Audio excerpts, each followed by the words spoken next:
0 volts, then you'll get light out of this. Well, you'll get light out of it or it will break. Burn out, go pop.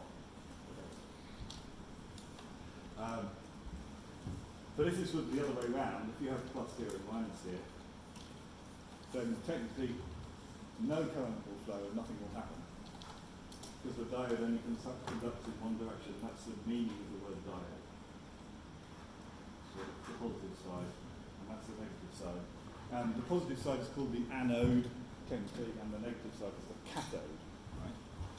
And I think everybody found out that you can tell which side is which because, and I can never remember, the longer leg is the positive, right?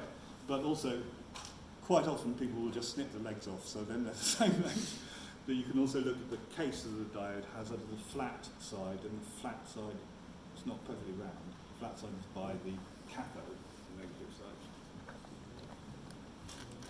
So that's how you could draw this as a circuit diagram.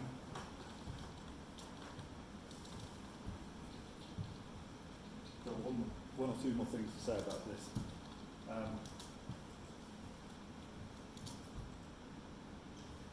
So you